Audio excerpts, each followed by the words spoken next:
I don't know about you, but that looked like money. Hey, what's going on, everybody? It has been a while, a couple weeks for me. It's been one busy couple of weeks. You know, work and life kind of get in the way sometimes, and all's good, all's good. Work's been crazy, and life's been pretty crazy in a good way. But I am back. I had promised, I don't know, about a month ago or so that I was going to do a kind of a deep dive on 52 Bowman Large football and take a look at the population of that set and compare it to one of the greatest sports card sets of all time. That would be 1952 Topps Baseball. This is not a video saying 52 Bowman Large is better than 52 Topps Baseball. That is would be ridiculous for me to say. 52 Topps Baseball is probably the greatest, most iconic sports card set ever made. I'm not disputing that at all. All I want to do is point out how much more of it there is compared to the 52 Bowman Large set. That's all I'm doing here. This is not a 52 Topps is overpriced. There's too much of it, or 52 Bowman, go run out and buy it all. That is not what this is. This is just a data dive, and that's it. And when I was pulling this together, I was pretty shocked, as I usually am, as to just how little football there is compared to baseball. Enough of me talking about it. Let's look into it, and let me switch my screen over to this graphic. We're just going to go over some just bird's eye view of the 52 Bowman Large set. It was 144 cards, just like the Bowman Small.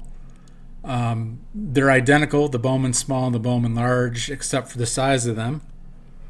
However, they did keep the same sheet size for production between the small and the large, resulting in some of the large cards being short printed. It has been speculated over the years that cards on the outer edge of the sheets were often damaged and destroyed on site at the factory. I have no proof of that, but that's been widely speculated. Card number 144, Jim Lansford, is the last card in the set. There is a huge premium on the card, which, and we'll get into this later, I don't think it's warranted. I think it's manufactured scarcity in a way, but we'll get into that later. Key rookies, you see the list here: Frank Gifford, Art Donovan, Gino Marchetti, Ali Matson, Hugh McElhenney, Jack Christensen, and Yale Larry. And then you've also got George Halas and Paul Brown. And 52 Bowman Large, just like 52 Topps Baseball, considered one of the greatest football sets, not only of the 50s, but of all time, in my opinion. So yeah, there you have it for that. So with all that being said, you have kind of a bird's eye view on the 52 Bowman Large football set. If you didn't know it already, you probably already did. But with all that being said, let's look into the numbers. And I'm going to switch my screen out again. And we are going to look at this. All right. 52 Bowman Large, as of today, September, the 26th, 2025. PSA is graded 24,426 52 Bowman Large cards. Let me back up. There are 24,426 cards that are in the pop report. I guarantee some have been cracked, cleaned, pressed, decreased, defunct, and resubmitted. But as you can see on this list, the highest pop card in this set is the Frank Gifford. The Frank Gifford is arguably the best rookie card of the set. And there are, by my count here, under 550 of those graded by PSA. That is not a whole lot, is it? George Halas is up there too. Actually, Halas looks like, God, I can't even read. I think this is 568 there. Maybe it's 368. 368. Regardless, there's not a card of the notable rookies, which is what I've listed here, even coming close to having 1,000 pop. Heck, they're not even close to 700. And the same can be said for, guys like Sammy Baugh, Norm Van Brocklin, Otto Graham. We'll scroll through the pop report in a little bit. But yeah, as you can see, not a whole lot of Bowman Large out there. Pop counts are in the hundreds. That's not a lot. As I stated, I only showed the 52 Bowman Large rookies, partly because that's kind of what I focus on, because I'm putting the rookie card set together. But we can take a look at some of the other stars of the set, and I'm going to switch over to that now. Yeah, there we go. Get to my browser. So as I scroll through this list, you can see how low the pop counts are.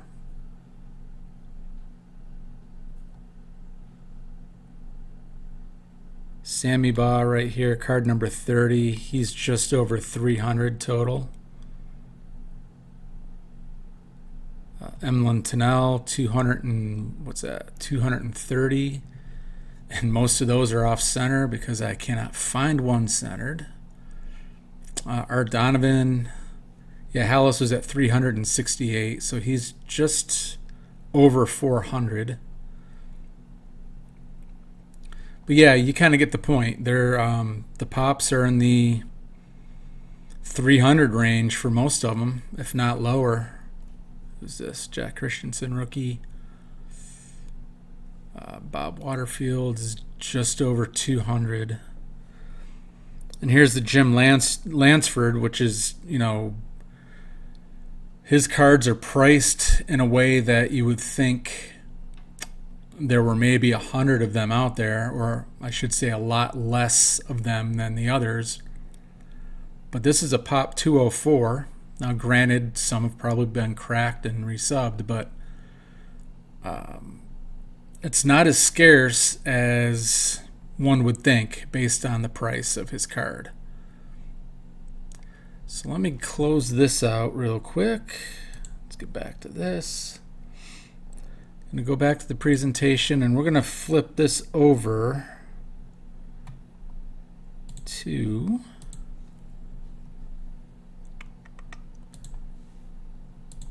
.52 Topps Baseball. Now I put the total pop count at the top of this for baseball and compared it to the football. 52 Topps Baseball cards graded 317,668.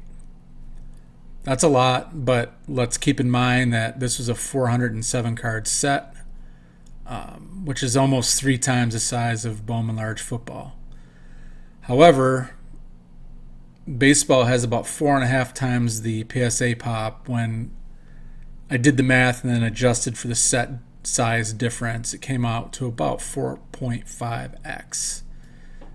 Sorry, it's the engineering in me. I'm doing all this math, but long story short, even with the bigger set size, when you adjust the numbers, baseball still blows away football in terms of pop. And you can see here, Mickey Mantle's right around 2,000.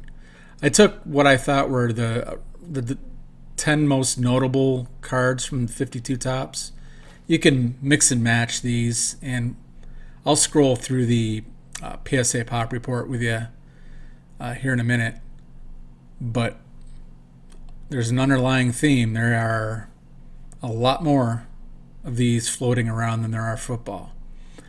The one caveat being 52 Bowman football does not have the checklist of impactful stars that baseball does.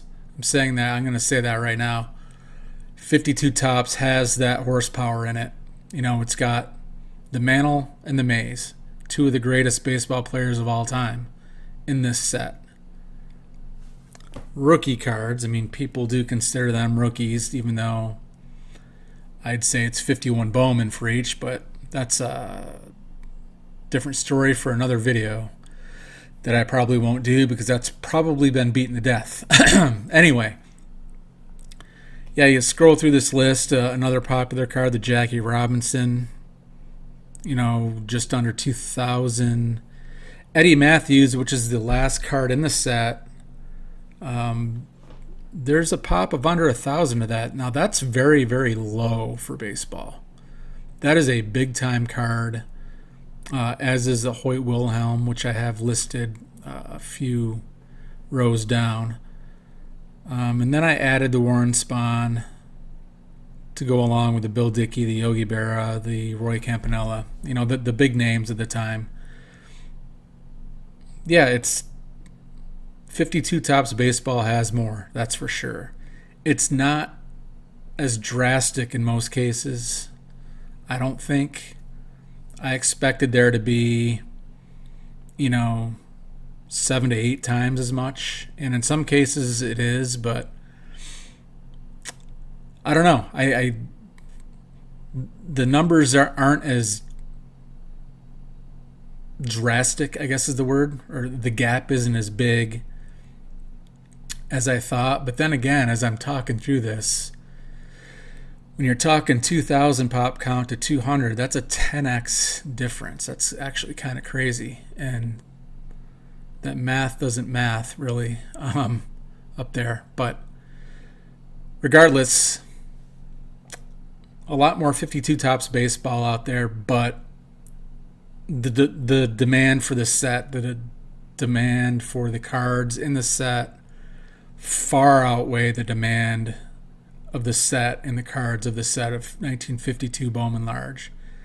There's no way around that. So this is a classic case of supply and demand. There's a lot more people wanting 52 Tops baseball than there are 52 Bowman football. And as I mentioned earlier, let's take a drive through this. Make sure this switched over. There we go. So yeah, there's the data that I just pulled. And we can scroll down. You know, ironically, some of the lesser named players in this set that have pop set are about 2 to 3x those in Bowman football. So the math does math. It's the big stars that have a bigger gap, which I guess makes sense, you know. Look at Warren Spahn. There are 2,500 plus Warren Spahns. If we go to, let's say, a comparable stud back in the day, Y.A. Tittle, there are just over 300. So, what's that, an 8x gap? That's probably the same all the way through here. Let's find another high pop player in 52 Tops.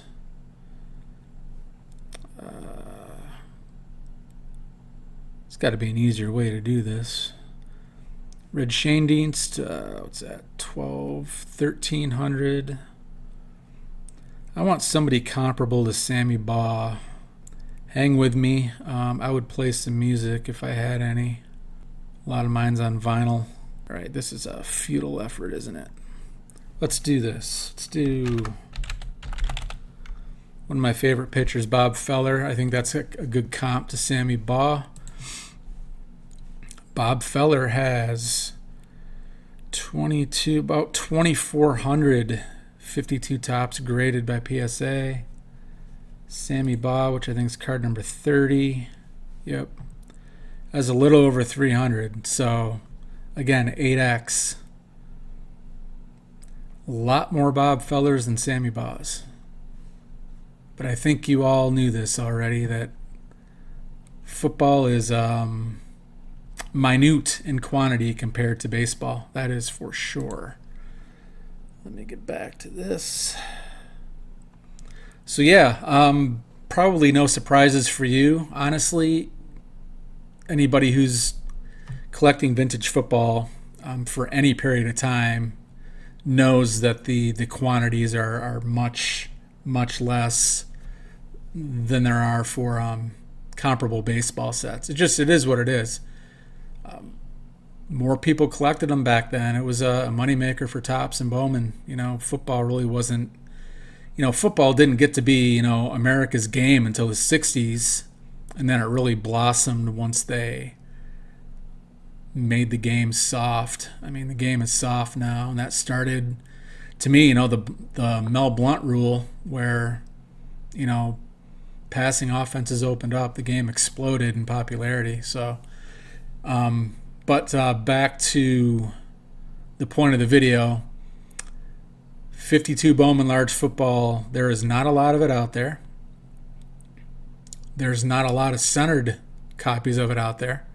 And the demand for baseball is much higher than football. So I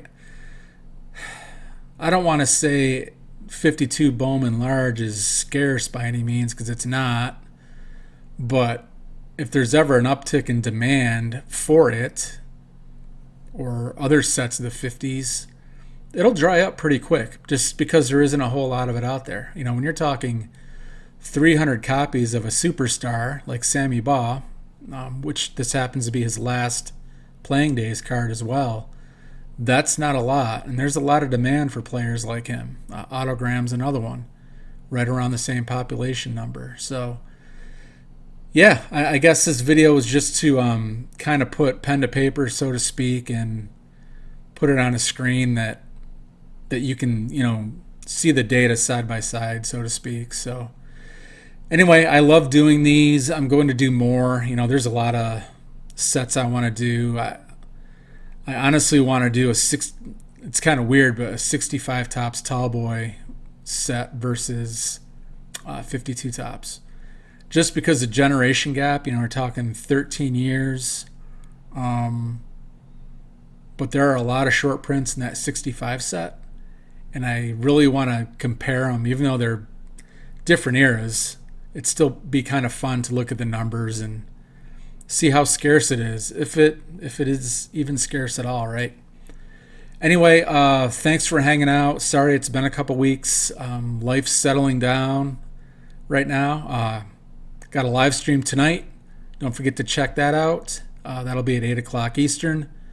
Next video will not take me 2 weeks to do. Look for another one in a few days. And I hope you all have been well, and take care, and thanks for watching. See ya.